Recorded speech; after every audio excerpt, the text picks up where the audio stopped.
अब ट्रांजिस्टर की जो शक्ल बनाई गई है अभी तक बीजेटी की, वो आप देख सकते हैं कि ये एक पाए की शक्ल है और ये पाए मॉडल जो है वो बनता है। तो इसलिए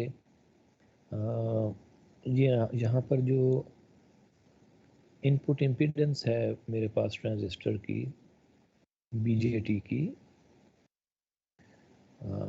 उसको मैं आर इन लिखने की बजाय आर पाए लिख देता हूँ। तो ये जस्ट उसको लिखने का तरीका है। सिमिलरली अब मैं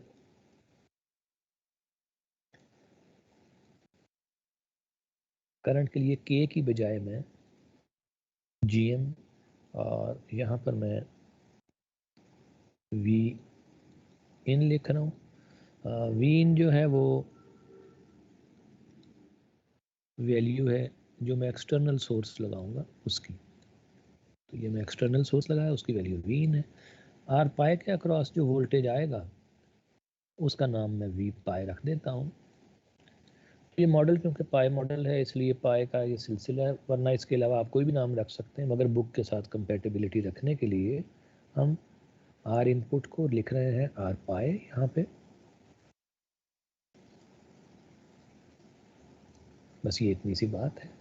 तो अब जीएम जो है, अगर वी इन और वी पाए ये मुझे नज़र आ रहा है कि बराबर ही है, तो जीएम इंटू वी पाए ये आपको अब बुक में लिखा हुआ दिखाई देगा। आर आउट जो है इसको अब मैं छोटे आर और इससे डिनोट कर दूंगा। तो ये मेरे पास ट्रांजिस्टर का इक्विवेलेंट सर्किट आ गया है। अब मैं चाहूँ तो इसके साथ बाहर आर एल अटैच कर सकता हूँ, चाहूँ तो इसी के साथ इसी ट्रांजिस्टर के साथ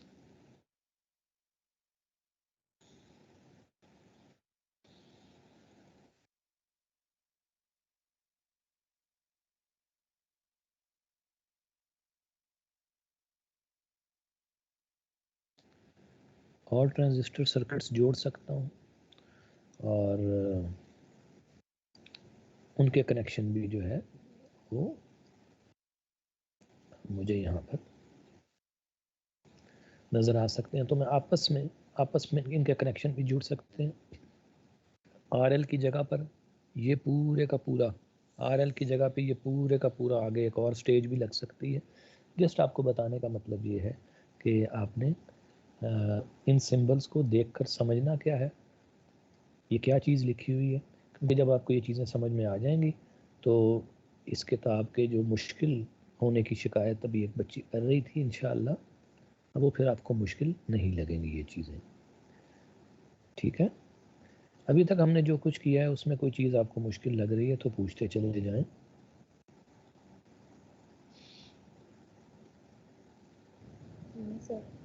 ओके जी, अब कुछ बातों की तरफ मज़ीद तवज्जो करते हैं। वो क्या है? वो ये है कि ये तीन चीज़ें आपने देखी, मैंने लिखा आर पाए, फिर मैंने लिखा जीएम, फिर मैंने लिखा आर नॉट। ओके, ये मैंने स्मॉल लेटर्स में लिखे हैं। ऊपर आप देख रहे हैं कि ये मैंने पहले आर इन लिखा हुआ था, ये आर नॉट लिखा हुआ था, और इसके अलावा जो करंट था और वी बी वगैरह थे, ये सब के सब शॉकलीज इक्वेशन जो मैंने लिखी थी उसमें हमने जो यूज़ किया था वो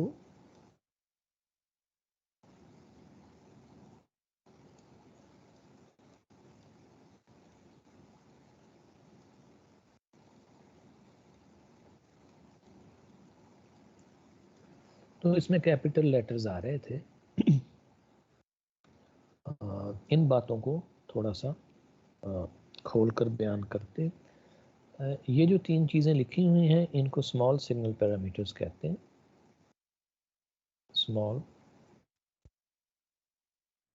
सिग्नल पैरामीटर्स, ठीक है।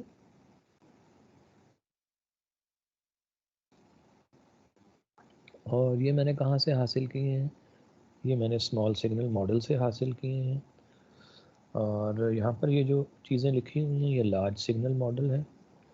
इनमें क्या फ़र्क है ये मैं अभी आपको बताता हूँ, क्योंकि यही वो लफ्ज़ हैं जो बच्चों को ज़्यादा मुश्किल लगते हैं। Impedance, transconductance, input impedance, output impedance, variable gain, small signal, large signal, r pi, v pi. तो ये चीज़ें इतनी मुश्किल नहीं है, अगर आपको एक दफ़ा समझ में आ जाएंगी तो फिर आप अपने तौर पर इन सब चीज़ों को जहन में इमेजिन भी कर सकते हैं और उसको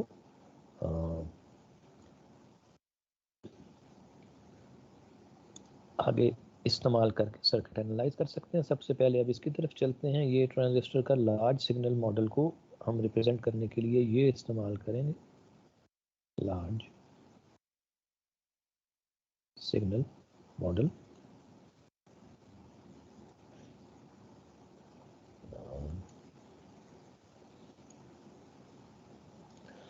अच्छा जी, तो ये कैसे काम कर रहा है? अगर आप इसकी इस इक्वेशन की जानिब देखें जिस पर माउस का कर्सर ब्लिंक कर रहा है, यानी शॉकलीज इक्वेशन, तो इसमें आपको दिखाई देगा कि इस इक्वेशन की जो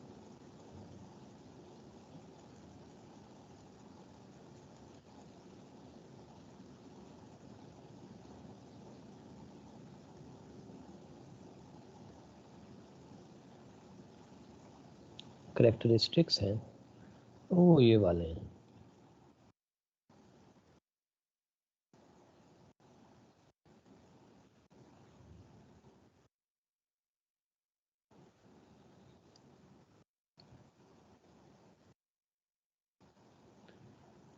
तो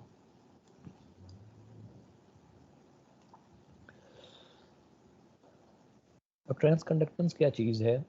ट्रांस कंडक्टेंस में आपको याद दिलाता चलूँ, ट्रांस कंडक्टेंस ये है GM,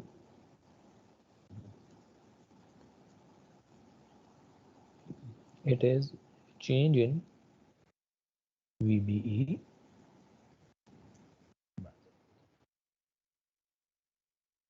change in IC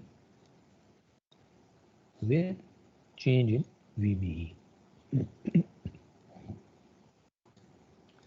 अब सबसे पहले इस इक्वेशन को समझते हैं। ये इक्वेशन क्या कह रही है, इसी की बुनियाद पर फैसला होगा एक ट्रांजिस्टर एक अच्छा एम्पलीफायर है या नहीं।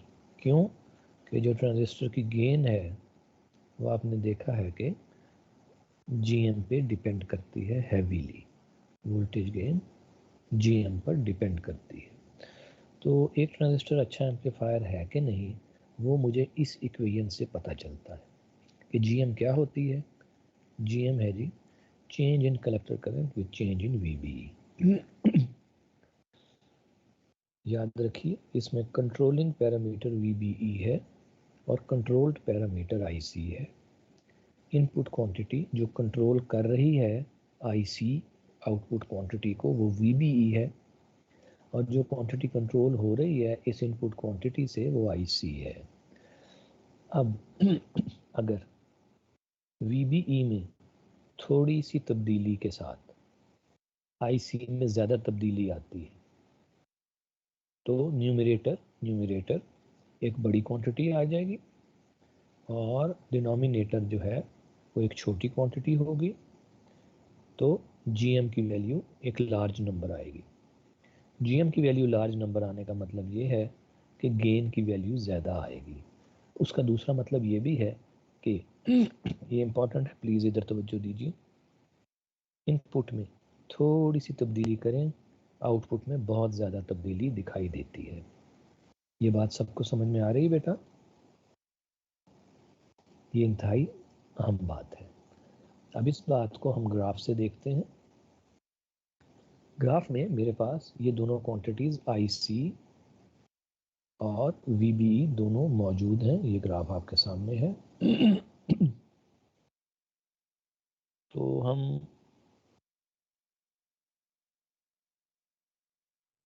पहले VB की रेंज ये देखते हैं, हम VB की स्मॉल वैल्यूज़ पे देखते हैं।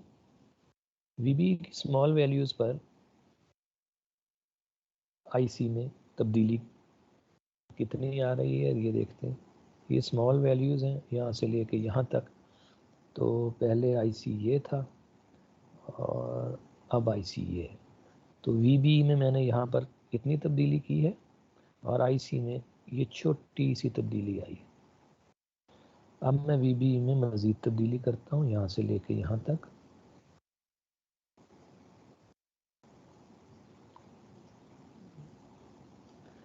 तो आप देखेंगे कि IC में अब तब्दीली निस्बतन ज़्यादा आई है इस इंटरवल के लिए। अब मैं VB में मज़ीद तब्दीली लाता हूँ।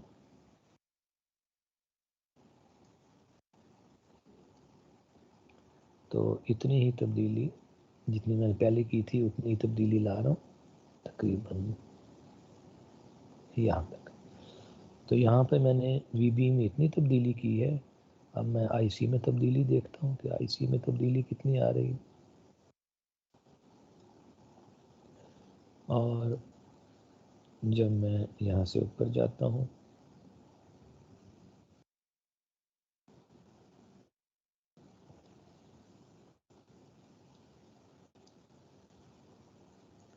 तो अब मैं यहाँ से लेकर इतनी ही तब्दीली दोबारा VB में करता हूँ। तो जो करंट है, करंट में तब्दीली ज़्यादा है। ये क्या हो रहा है? इस बात को इंटरप्रेट करते हैं। फाइनली हम इस कर्व के इस हिस्से पे चलते हैं। कर्व के इस हिस्से में देखते हैं कि VB में तकरीबन उतनी ही तब्दीली मैं कर रहा हूँ और अब की दफ़ा करंट में तब्दीली जो है वो पहले से ज़्यादा है। तो अब हम ये जो लफ्ज़ बार बार यूज़ कर रहे थे बायस, तो बायस से मुराद है setting a value of IC with the help of VB। तो आप देख सकते हैं कि रेट ऑफ चेंज ये रीजन 1 है, region 2, region 3, region 4, region 5 of base emitter voltage. इसमें region 1, region 2, region 3, region 4, region 5 जब आप मैच करेंगे तो देखेंगे कि मुख्तलिफ रीजन्स में VB में कुछ तब्दीली IC में मुख्तलिफ तब्दीली लाती है। तो अब इस बात को मैं कंक्लूड करने लगा हूं कि GM की वैल्यू डिपेंड करती है कि आप VB की कितनी वैल्यू चूज कर रहे हैं और उसी बुनियाद पर फिर IC सेट होता है। यहाँ तक बात सबको समझ में आ गई कि GM जो है वो आपने कैसे सेट करना है ताकि आप गेन अपनी मर्जी की सेट कर सकें।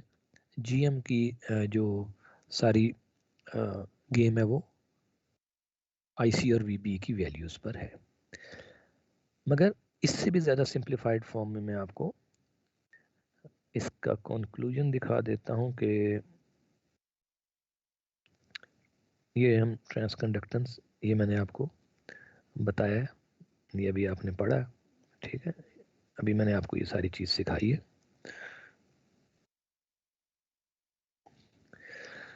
तो जब आप इसको डिफ्रेंशिएट करेंगे IC को, तो IC की वैल्यू क्या होती है शॉकलीज इक्वेशन के मुताबिक? IS e raise to power VBE over VT, ठीक है। तो ये मैं जस्ट डिफ्रेंशिएट कर रहा हूँ, यही चीज़ जो मैंने यहाँ पे लिखी हुई है इसमें मैं IC की वैल्यू डाल रहा हूँ। IC की मैं वैल्यू डाल देता हूँ। IC की वैल्यू है जी IS e raise to power VB over VT। जब मैं इसको डिफ्रेंशिएट करता हूँ तो मेरे पास GM इसके बराबर आ जाता है। तो ये एक इम्पॉर्टेंट रिजल्ट है। ये रिजल्ट मुझे बता रहा है कि VT तो कांस्टेंट होता है कांस्टेंट टेम्परेचर पे, लिहाजा GM आईसी पर डायरेक्टली डिपेंड करता है। जितना ज़्यादा आईसी होगा उतना ज़्यादा जीएम होगा।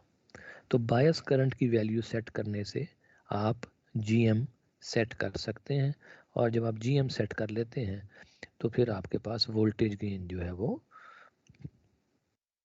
आप अपनी मर्जी की सेट कर सकते हैं। ठीक है जी। तो अब आपको इन सारी इक्वेशंस का जो मतलब और मकसद है वो आहिस्ता आहिस्ता समझ में आता जा रहा होगा, और आप इन तमाम चीज़ों को एक दूसरे के साथ इजीली रिलेट कर सकते हैं। यहाँ तक कोई बात मुश्किल लगी हो तो पूछिए।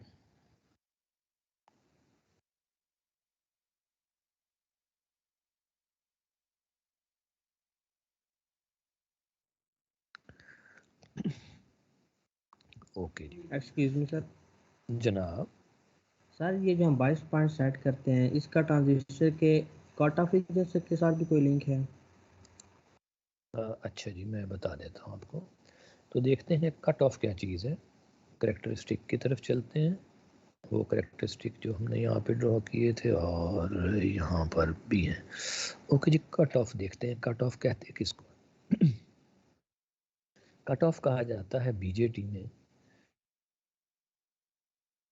कलेक्टर करंट की वो वैल्यू जो बिल्कुल अराउंड ज़ीरो होती है। ये वाली जो वैल्यू है ना, यहाँ पर ये कट ऑफ रीजन होता है ट्रांजिस्टर का।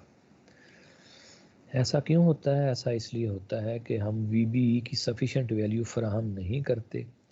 जब VBE की सफिशेंट वैल्यू फराहम नहीं करते, ये देखिएगा, इधर देखें बेटा, जब VBE की सफिशेंट वैल्यू फराहम नहीं करते तो ये जो रीजन है इसमें आपको IC 0 नज़र आ रहा है। मैं एक ताज़ा फिगर है वो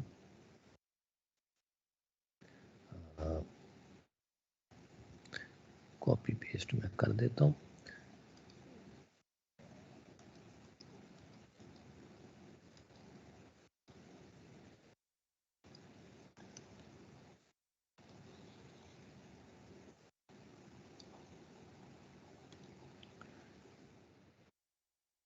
तो सवाल ये है कट ऑफ कहते किसको है? कट ऑफ ये रीजन है, ये वाला, जिसमें IC की वैल्यू तकरीबन ज़ीरो है। वजह क्या है कि VBE जो है उसकी वैल्यू बहुत कम है। ये इतनी वैल्यू नहीं है कि ट्रांजिस्टर के बेस एमिटर जंक्शन को फॉरवर्ड बायस कर सके। तो एक मखसूस वैल्यू चाहिए। जब VB की वो वैल्यू आ जाएगी तो यहाँ पे IB फ्लो करेगा। जब IB फ्लो करेगा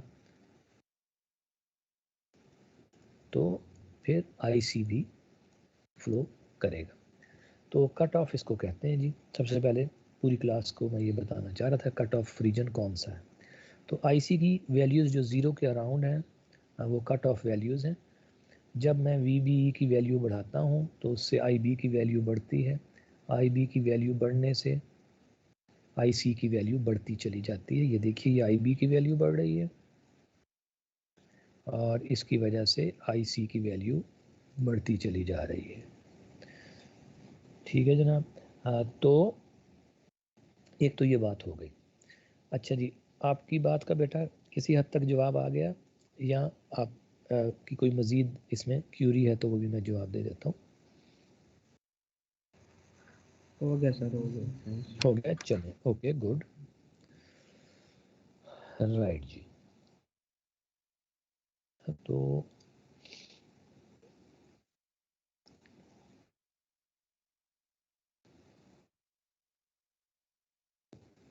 ट्रांस कंडक्टेंस के हवाले से कोई बात आपको मुश्किल लग रही हो तो पूछें।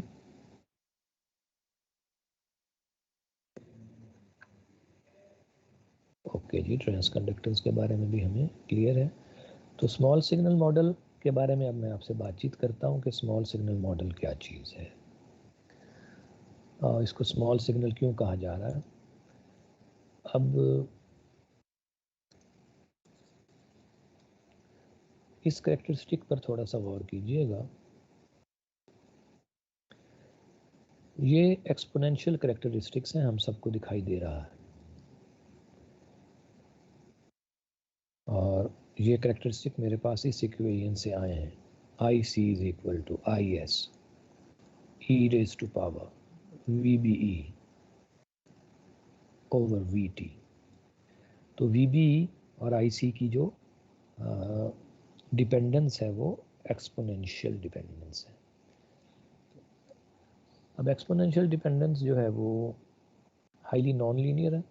आपको पावर सीरीज आती है बेटे? पावर सीरीज का किसी को पता है? किसी ने पढ़ा हो power series? E raise to power x को अगर एक्सपेंड करें तो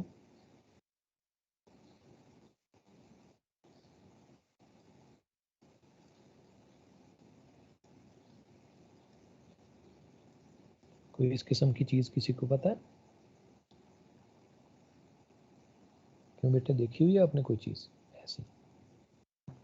यस सर। हाँ जी। तो अब देखिए, ये इसी तरह कंटिन्यू रहता है। तो इसमें हायर पावर्स भी हैं, हाईली नॉन लीनियर कर्व है। अगर मैं इसकी बुनियाद पे चलूँ, इस नॉन लीनियर कर्व की बुनियाद पर चलूँ, तो मेरे लिए एनालिसिस खासा मुश्किल हो जाता है। तो मैं ये करता हूँ कि मैं इस कर्व का एक छोटा सा टुकड़ा जो है वो सिलेक्ट कर लेता हूँ, छोटा सा टुकड़ा। तो एक छोटा सा मैंने टुकड़ा सिलेक्ट कर लिया जो एक स्ट्रेट लाइन की तरह लगता है, जो एक स्ट्रेट लाइन की तरह लगता है। और इस जगह पर मैं ट्रांजिस्टर को बायस कर देता हूँ। ये मैंने ट्रांजिस्टर को बायस कर दिया इनपुट साइड पर। अब ट्रांजिस्टर में जो तब्दीली आएगी वोल्टेज में, वो छोटी सी तब्दीली आएगी, इसलिए इसको स्मॉल सिग्नल कहते हैं। ठीक है, तो दोबारा से बताता हूँ। बाइसिंग की जाती है बजरिया डीसी वोल्टेज, डीसी वोल्टेज से बाइसिंग की जाती है। और बायस करंट को सेट करने को कहा जाता है क्यू पॉइंट की सेटिंग, कोएफिशिएंट पॉइंट की सेटिंग। तो एक दफ़ा जब मैं डीसी करंट सेट कर देता हूँ, यानी कैपिटल आईसी में सेट कर देता हूँ, तो मैं गोया जीएम की वैल्यू भी सेट कर देता हूँ। ये आपको समझ में आ रही बात? अब ये जो जीएम सेट है, ये अगर इस लाइन के अक्रॉस थोड़ी बहुत कहीं मूवमेंट होती है, तो ये मैं कहता हूँ कि ये वाली लाइन, ये वाला एरिया, ये छोटा सा एरिया जो है, यहाँ पर ये लीनियर है। ठीक है जी। और यहाँ से मैं स्मॉल सिग्नल गेन, जो कि मैंने आपको पिछले सफ़े पे बताई है, v in into A v, ये मैं यहाँ से हासिल करता हूँ, जहाँ पे ट्रांसकंडक्टेंस मैं कहता हूँ ऑलमोस्ट कांस्टेंट है, और ये मुझे वी आउट देती है। तो आप ये देख सकते हैं कि वी इन भी स्मॉल लेटर्स हैं, वी आउट भी स्मॉल लेटर्स में लिखा हुआ है। तो ये सब का सब क्या है जी? Small signal. ठीक है, ये सब का सब स्मॉल सिग्नल है। तो ये आपको लफ्ज़ समझ में आ गया कि स्मॉल सिग्नल किसको कहा जाता है। आपने जो ट्रांजिस्टर है, जो कि एक हाईली नॉन लीनियर डिवाइस है, उसका एक रीजन ऑफ ऑपरेशन सिलेक्ट कर लिया है, जो इसमें हल्की सी पर्टर्बेशन होगी। इसी पर्टर्बेशन को यहाँ पर ये डेल वी लिख रहा है, छोटी सी तब्दीली वोल्टेज में आएगी, और इस तब्दीली की वजह से करंट में एक कांस्टेंट तब्दीली आती है। इस बात का मतलब क्या है, ये यहाँ पे समझते हैं। इसको देखिए बेटे, ये बता रही है change in IC over change in VBE. अगर एक स्ट्रेट लाइन है तो उसकी slope del y over del x. Straight line की स्लोप क्या होती है बेटा? कांस्टेंट। याद है, स्ट्रेट लाइन की स्लोप कांस्टेंट होती है। लिहाजा स्मॉल सिग्नल में मैं तसव्वुर करता हूँ कि मैं इसी रीजन में ऑपरेट करूँगा, इस छोटे से रीजन में जहाँ पे स्लोप कांस्टेंट है। तो GM जो है मेरी कांस्टेंट रहेगी। Y पे आप देख सकते हैं Y मेरा है जी IC और X जो है मेरा वो है VB। समझ आ गई आपको ये? तो स्मॉल सिग्नल किसको कहते हैं? मैंने कोशिश की है कि आपको इंतहाई आसान लफ्ज़ों में बता दूं। ठीक है, कोई चीज़ मुश्किल तो नहीं? ओके जी, आप चाहें तो कोई चीज़ मुश्किल लगी हो तो सवाल कर लें।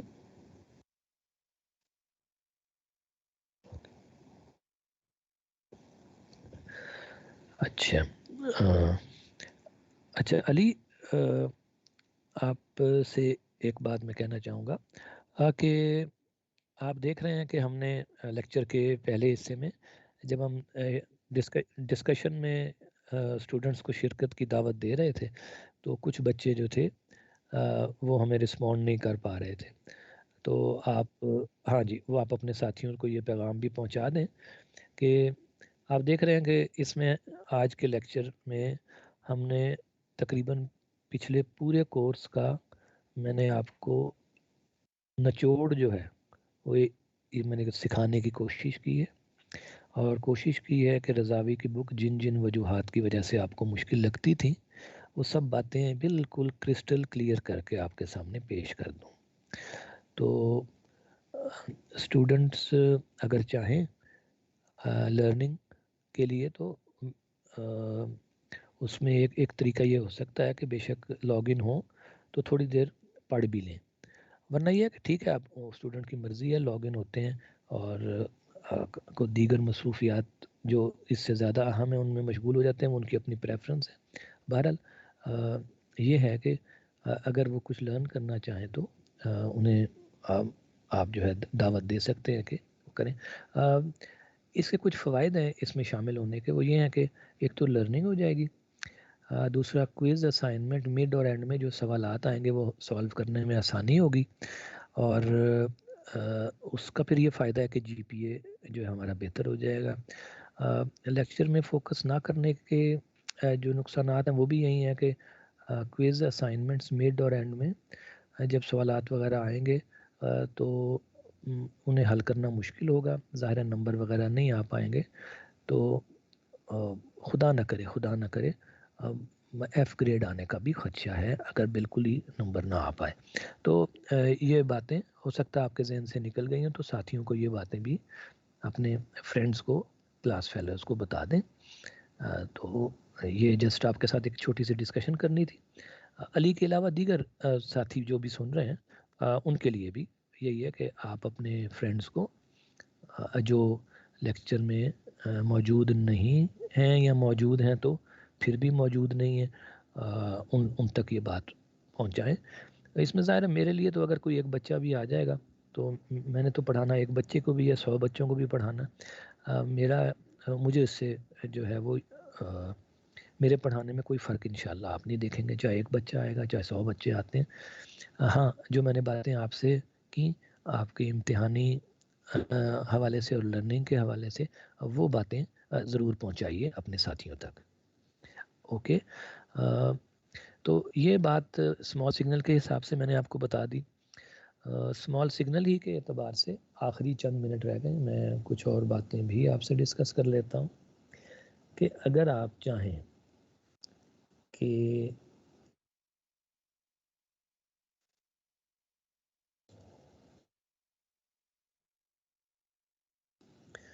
आप ये देखना चाहें कि VBE की चेंज और IBE की चेंज एक दूसरे के साथ किस तरह रिलेटेड है, तो ये देख सकते हैं आप। बेटा इधर गौर कीजिए, VBE ये भी इनपुट क्वांटिटी है, IB ये भी इनपुट क्वांटिटी है। तो ये मुझे इनपुट रेजिस्टेंस जो है, इनपुट रेजिस्टेंस के मुतालिक ये मुझे इंफॉर्मेशन देती है ये इक्वेशन। फिलहाल स्मॉल सिग्नल क्योंकि हम कर रहे हैं तो स्मॉल सिग्नल में जो इनपुट रेजिस्टेंस है वो पाई मॉडल से हम लिखते हैं, उसका नाम क्या होता है जी? R पाई। फाइनली स्मॉल सिग्नल मॉडल में अगर मैं देखना चाहूँ कि चेंज इन वीसी और चेंज इन आईसी, इनका क्या ताल्लुक है, अब आप गौर कर सकते हैं बेटे। वीसी आउटपुट क्वांटिटी है, आईसी भी आउटपुट क्वांटिटी है, तो आउटपुट वोल्टेज और आउटपुट करंट ये मुझे आउटपुट रेजिस्टेंस देता है, जो कि स्मॉल सिग्नल मॉडल में मैं इस तरह से लिखता हूँ। तो ये सिंपल सिंपल चीज़ें हैं। जीएम की हमने जब इसको सॉल्व कर लिया था तो जीएम की वैल्यू हमारे पास आ गई थी। अगर आपको याद हो, जीएम की वैल्यू हमारे पास आई थी आई सी ओवर वी टी। अभी थोड़ी देर पहले हमने देखा है कि जीएम की वैल्यू जो है ये आती है, तो जीएम की वैल्यू आ गई है जी आई सी ओवर, ये मेरे पास इक्वेशन आ गई है। आर पाए क्या चीज़ है? आर पाए जो है वो आपने देख तो रखा है इससे पहले। मैं इसकी डेफिनेशन यहाँ पे लिख देता हूँ। आर पाई की वैल्यू इसको सॉल्व करने के बाद आती है बीटा इंटू 1/GM। तो अगर मुझे GM मालूम हो, ट्रांजिस्टर का बीटा मालूम हो, तो मैं आर पाई की वैल्यू निकाल सकता हूँ। देख लेते हैं किताब ने भी इसके बारे में क्या कहा है।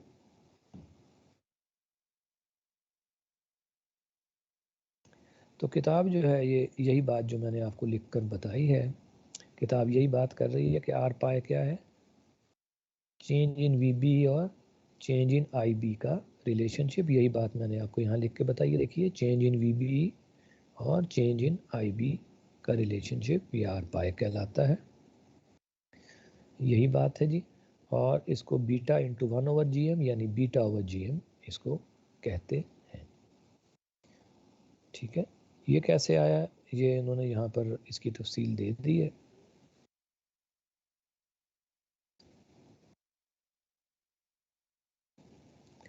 तो ये हम रज़ावी का 4th चैप्टर पढ़ रहे हैं, जो ऑलरेडी आपने अपने कोर्स में पढ़ा हुआ, लेकिन मैं कोशिश कर रहा हूँ कि इसको शुरू से बिल्कुल आसान करके आपके लिए पेश कर दिया जाए, ताकि आपको किसी किस्म की दुश्वारी न हो। एक दो न्यूमेरिकल एग्जांपल देख लेते हैं और इससे हमें ये बिल्कुल बात क्लियर हो जाएगी।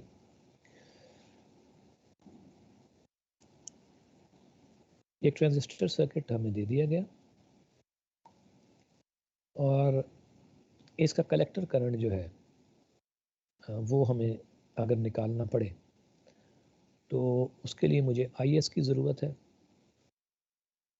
अगर तो मुझे वो बता दे कि रूम टेम्परेचर है, तो IS मुझे मालूम हो जाए और कलेक्टर करंट अगर मुझे कहा जाए कि आप सेट करें 1 मिली एम्पेयर, तो मुझे शॉकलीज इक्वेशन में IS पता है, IC पता है, तो फिर वो मुझसे एक्सपेक्ट करेगा कि मैं VB मालूम कर लूँ।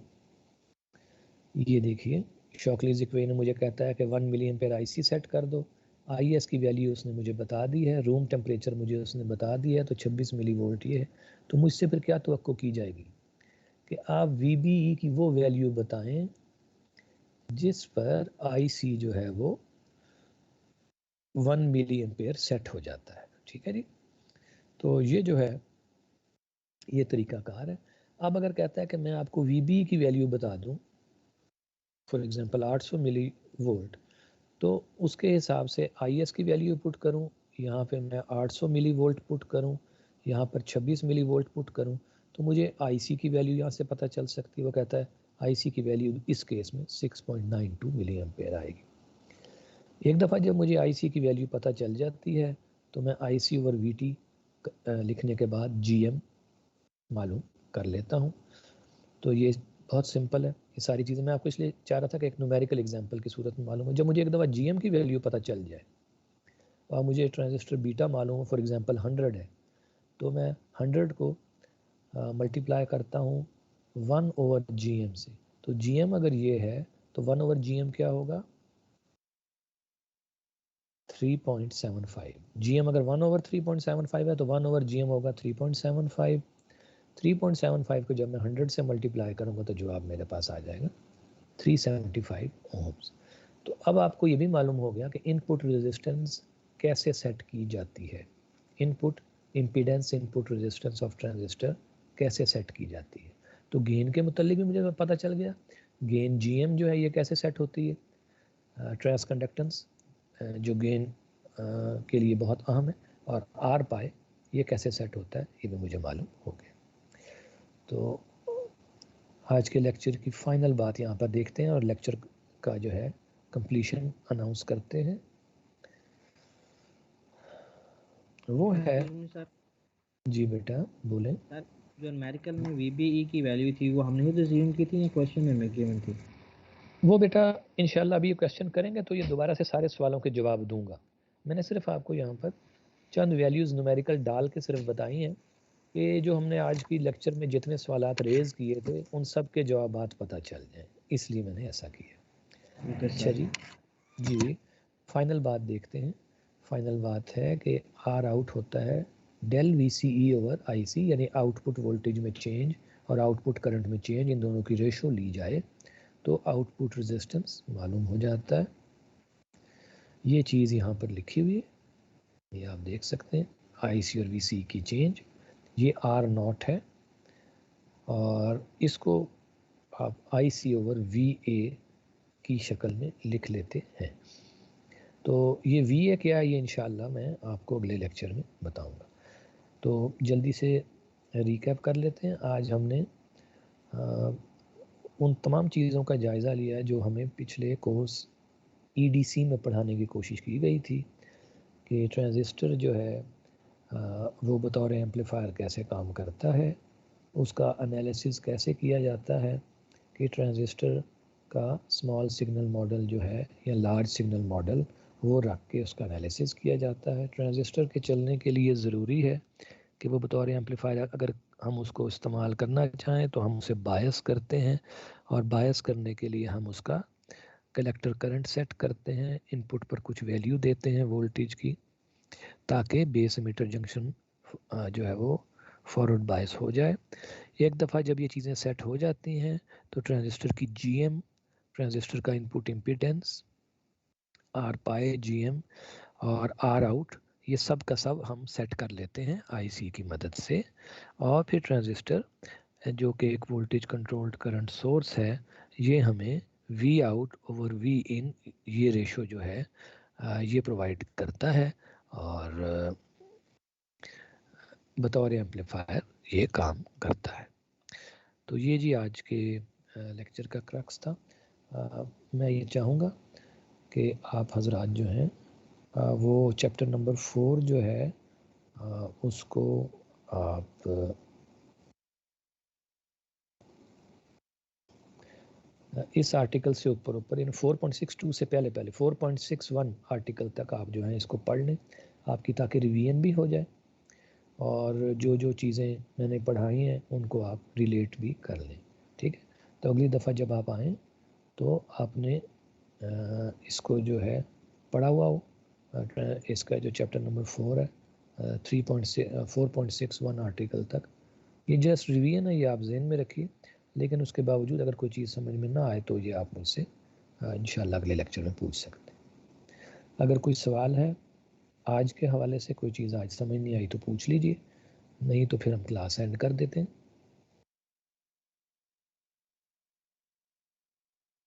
जी अच्छा, अटेंडेंस जो है असद साहब आपको तकलीफ़ दूंगा कि आज जो बच्चे प्रेजेंट हैं